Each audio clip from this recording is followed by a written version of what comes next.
I didn't stop. I didn't even slow down. I was still in shock. It wasn't until I'd driven a few miles that I noticed Vera was bleeding. My heart sank as I realized there was a cut just below her shoulder blade. Someone had stabbed her. I slammed on the brakes and ran to the trunk. My mum always kept a first aid kit in every car, and for once, her insistence on being overly prepared paid off. I cleaned Vera's wound as best I could and wrapped it in gauze. She whimpered, and I worried that I was hurting her, but I knew I was doing the right thing. For the first time since the whole ordeal had started, I felt myself begin to relax. It was over, but as I continued the drive, I couldn't stop thinking about what had happened. I ended up not telling my parents or relatives. I don't know why. It just felt like one of those things you keep to yourself. But what I'm about to tell you is something I still think about often, especially around this time of year. This happened on New Year's Eve back in 2017. I'm from Ohio, just outside of Cleveland, and I was flying home after finishing up a semester at the University of Rochester. I had to stay at school a week after the semester ended due to personal reasons, so unfortunately, I spent Christmas pretty much alone. The flight was fine, but I was already in a sour mood before I even boarded. I'm a lifelong Browns fan, and while I was at the airport, the Browns lost their final game of the regular season, going 0-16, completely winless. As a fan, that kind of misery is a special breed. We hadn't seen a season like that since the 80s.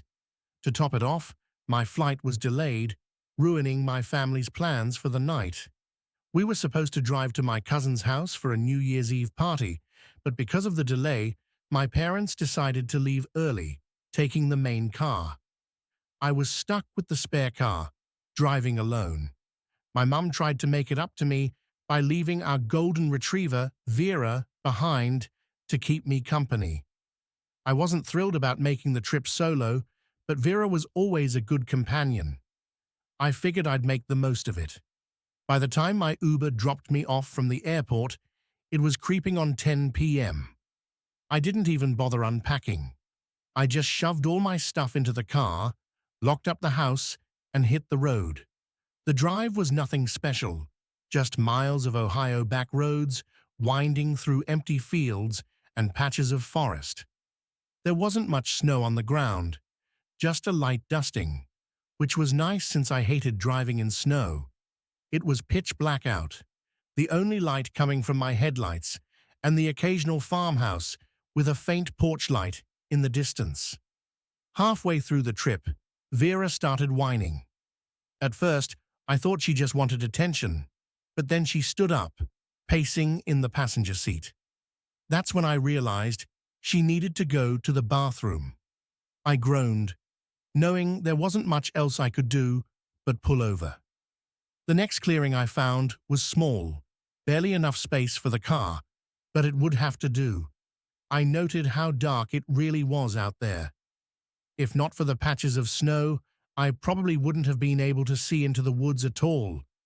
I jammed my hands into my pockets, trying my best to avoid freezing to death. Vera didn't seem to care about the cold or the darkness. Classic golden retriever. I let her out, not bothering to leash her. She sniffed around the edge of the trees, taking her sweet time. She didn't wander far, just enough to do her business. And that's when I heard it. A loud, crashing sound echoed from somewhere in the woods. It wasn't just a branch breaking. It was heavier and more deliberate, like something or someone was moving through the trees. I literally jumped from how loud it was. Imagine a grown man sprinting through the forest. That's what it sounded like. I scanned the darkness, squinting to make out anything, but it was too dark to see beyond the first few trees. Before I could react, Vera bolted directly into the woods. It was a nightmare unfolding before my eyes. I yelled her name over and over, but she didn't come back. My heart was racing, and it started getting hard to breathe. The cold didn't help matters.